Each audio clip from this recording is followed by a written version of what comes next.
اور آج ہمارے مہمان بھی کچھ اسی قسم کی شعبے سے وابستہ. آپ دیکھ رہے ہیں کہ میرے سامنے کتب کا ڈھیر ہے. خواجہ شمس الدین عظیمی صاحب ہمارے ساتھ تشریف رکھتے ہیں. خواجہ صاحب کی جو خواجہ صاحب سے واقف ہیں اور جو روحانی ڈائجسٹ کو پڑھتے رہے ہیں بہت شوق سے، ان کے لیے خواجہ صاحب کی شخصیت کسی تعارف کی محتاج نہیں ہے. 72 سے زائد کتب اور کتابچوں کے مصنف ہیں. آپ کا سلسلہ جو ہے وہ روحانی سلسلہ ایک بڑا مستند ہے. آپ مراقبے کے حوالے سے ایک جانی پہچانی شخصیت ہیں. پاکستان اور کے مختلف شہروں سمیت کئی بین الاقوامی شہروں میں بھی آپ کے مراقبہ ہال قائم ہیں کہ جہاں آپ سوچ، فکر اور شعور کو آواز دیتے ہوئے روحانیت کی طرف لوگوں کو کھینچتے ہیں اور یوں لوگوں کو ان کی جو ظاہری پریشانیاں ہیں اس سے نجات کی صورت دکھلاتے ہیں. آج خواجہ صاحب آپ کی آمد کا بہت شکریہ. یہ ہماری خوش بختی کہ ہم آپ کے سامنے بیٹھے ہیں اور زانو ادب طے کر رہے ہیں اور بہت کچھ آپ سے سیکھ پائیں گے. میں خواتین حضرات کو پہلے یہ بتلا دوں کہ آج ان کو یہاں مدعو کرنے کی خاص وجہ یہ ہے کہ خواجہ صاحب ایک نہایت ہی مختلف اور بڑے اچھوتے سے موضوع پہ کام کر رہے ہیں اور اسی حوالے سے اسلام آباد تشریف لائے ہیں. اور وہ یہ ہے صاحب کے 101 اولیاء اللہ خواتین. آپ ویسے ہی جانتے ہیں کہ تاریخ میں عورت کے ساتھ کوئی بہت زیادہ منصفانہ سلوک نہیں کیا ہے کہ تاریخ کو وہ کہتے ہیں کہ history has always been his story because her story has never been written. تاریخ ہمیشہ سے مرد کی کہانی رہی ہے، اس لیے کہ عورت کی کہانی تو کبھی لکھی ہی نہیں گئی. ایسی صورت میں اگر آپ تصوف کے حوالے سے یا روحانیت کے حوالے سے یا مذہب کے حوالے سے عورت کی شخصیت کو جانچنے چلیں تو ہمیں تو بہت ہی گہرے اور دبیز پردے دکھائی دیتے ہیں. ایسے میں خواجہ صاحب نے 101 خواتین سے متعلق اپنی یہ کتاب تحریر کی ہے جس میں جو ابتدائی حصہ ہے اس میں ان مظالم کا ذکر کیا گیا ہے کہ جو آمد اسلام سے پہلے معاشرے میں عورت پہ روا رکھے، اور اس کے بعد آپ نے ان 101 خواتین کا ذکر کیا ہے جو اولیاء کے منصب پر فائز ہوئی. جی میں بہت بول چکا، اب کچھ آپ سے ہم سن پائیں. بات یہ ہے کہ جب ہم کائنات میں تخلیق کا تذکرہ کرتے ہیں، چاہے وہ یہ ہماری دنیا ہو یا اور لاکھوں کروڑ دنیایں ہوں، تو تذکرہ عورت اور مرد کے بغیر مکمل نہیں ہوتا. جنت میں بھی آدم و حوا کا تذکرہ موجود ہے، اور کبھی ایسا ممکن ہی نہیں ہوا کہ عورت اور مرد کے بغیر معاشرے کی گاڑی چلی ہو. اور یہ دونوں عورت اور مرد جو ہیں دونوں کے برابر کا ذمہ داری ہے، برابر کے حقوق ہیں اور برابر کی معاشرے میں ان کی ضرورت ہے. تو اب ہوا یہ ہے کہ ایک زمانہ تھا کہ عورتوں کی یہاں پرانی تھی. اس زمانے میں کہا جاتا ہے کہ خواتین نے بھی کوئی اچھا کردار ادا نہیں کیا، مردوں کے لیے بڑی انصافیاں کی، ان کو چوڑیاں پہنا دی اور ان کے پیروں میں جھانگریاں پہنا دی. وہی پھر جب مردوں نے سازش کے تحت یہ سیاست کے تحت بہرحال عورت کے معاشرے پر غلبہ حاصل کر لیا. اب اس غلبے کے بعد جو ہے یا تو یہ سمجھیے کہ مرد کے ساتھ جو زیادتیاں ہوئی تھی اس کا اس نے بدلہ لیا، تو جو بھی ہے تو پھر مردوں نے عورت کو جو معاشرتی مقام تھا اس کو بہت زیادہ گرا دیا. مگر یہ کہ اس کو بند رکھا گیا. اس کی آج بھی چین میں آپ کو مثالیں مل جائیں گی، وہ پیدا ہوتے ہی لوہے کا جوتا بنا دیتے ہیں، بچوں بنا دیتے ہو اس لیے کہ عورت جو ہے گھر سے باہر نہ جائے. تو یہ اس میں پوری خواتین میں اس کی پوری رویدان رکھی ہے. تو یہ ہزاروں سال عورت کے اوپر یہ ظلم و ستم ہوتا رہا. پھر حضور پاک صلی اللہ علیہ وسلم تشریف لائے. انہوں نے جب یہ دیکھا کہ معاشرے کا ایک حصہ جس کے بغیر معاشرہ چل ہی نہیں سکتا اس کو مرد معاشرے نے مفلوج کر دیا ہے، تو حضور پاک صلی اللہ علیہ وسلم نے عورت کو حقوق عطا فرمائے اور اس کو ظلم و ستم کے قید خانے سے نکال کر اس کو عزت بخشے. مثلا یہی کہ ماں کو درجہ دیا، ماں کے ادبوں میں جنت ہے. پھر حقوق کا تعین کیا، پھر اللہ تعالیٰ نے بھی فرمایا ان لباس لکم وانتم لباس لہن، عورت اور مرد دونوں ایک دوسرے کا لباس ہیں. پھر یہ ایک حقوق کا مسئلہ چلا، الرجال قوامون علی النساء بما فضل اللہ بعضهم علی بعض وبما انفقوا من اموالهم، کہ بعض مردوں کو بعض مردوں پر فضیلت ہے اس لیے کہ وہ عورت کو نان نفقہ دیتے ہیں. یہ ایک شرط لگ گئی. تو اب اس زمانے میں تو عورت مرد سے زیادہ کما رہی ہے. تو اس آیت کی تفسیر پہ ہمیں غور کرنا پڑے گا.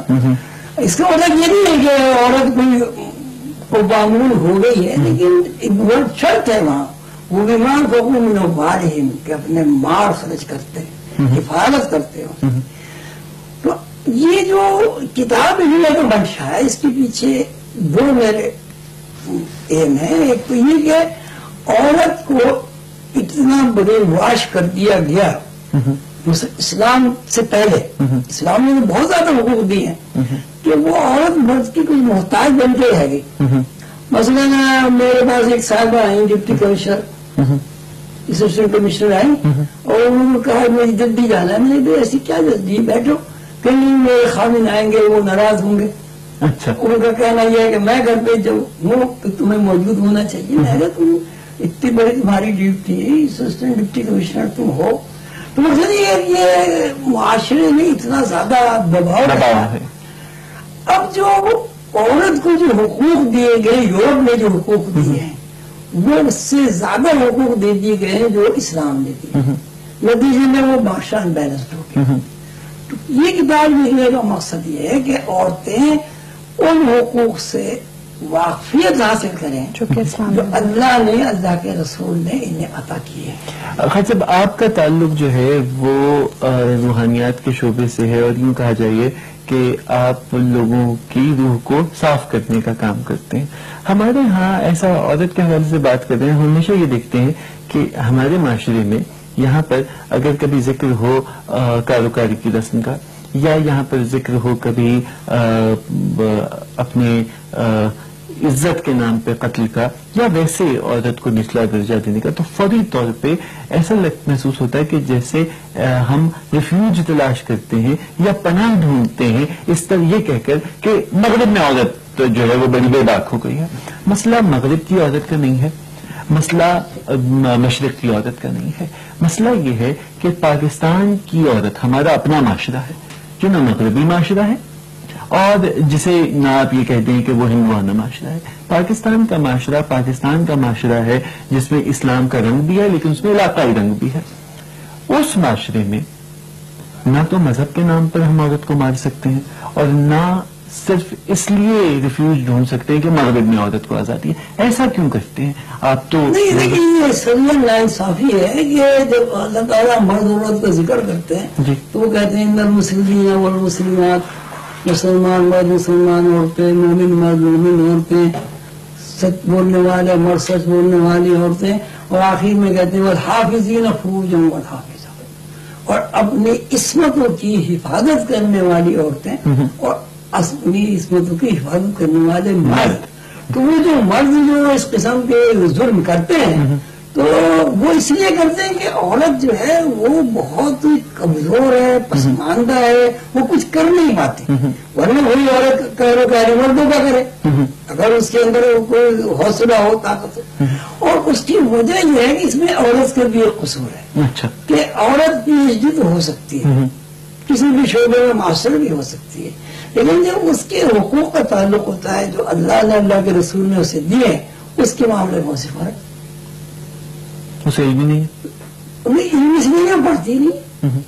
اگر اس سے یہ کہا جائے بھائی اللہ نے جو تمہیں حقوق دیے ہیں قرآن پاک میں، کم از کم تم اس سے واقفیت حاصل کر لو، تو وہ اسے واقفیت حاصل نہیں کرتی.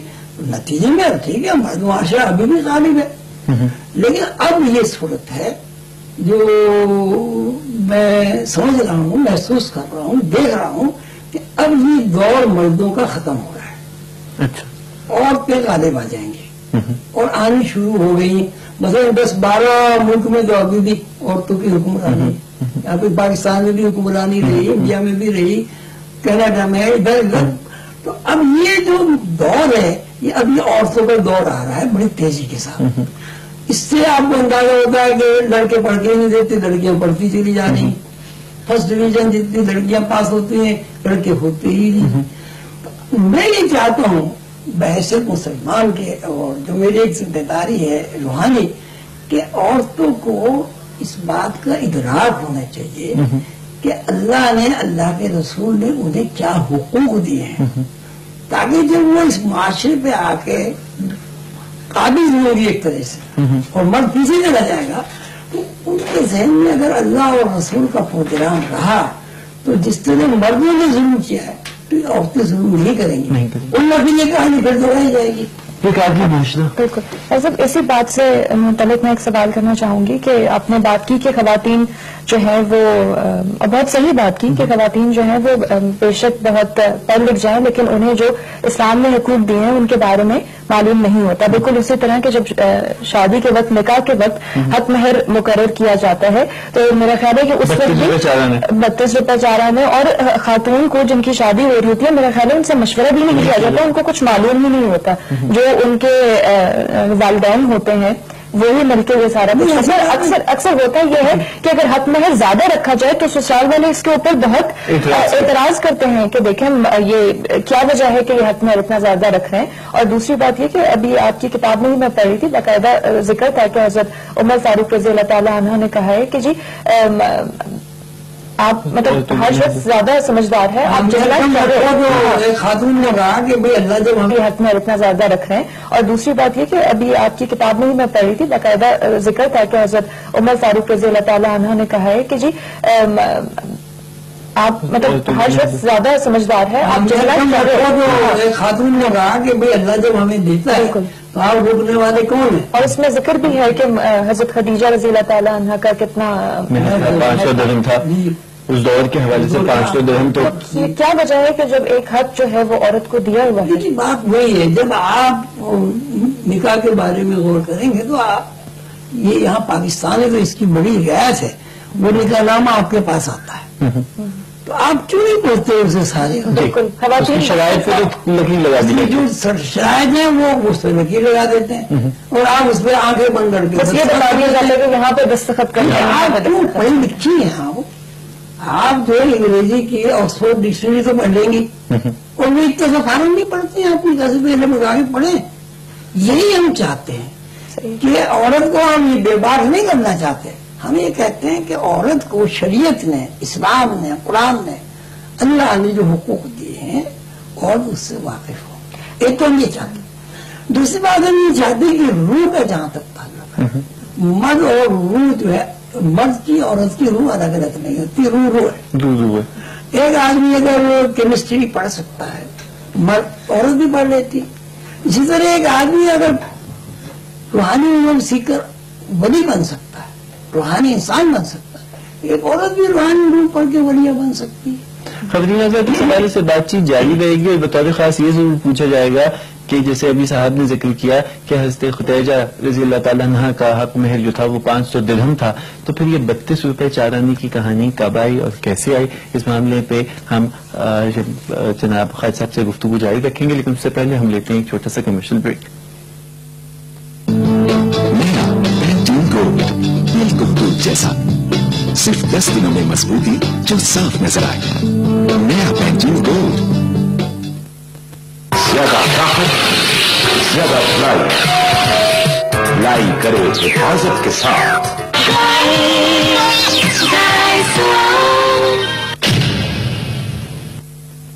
بڑا میں نہ باوچ کوئی کوڑا سی اتبائی ڈالے تگڑی سے چاہتے لیا ٹپال تیزتم تگڑا جوش، تگڑا رنگ، تگڑا مزہ. میں اگے ودیا بدا میرے ہاتھ تے کوڑا میرے تھلے بس گئے. یہ ہے ٹپال تیزتم.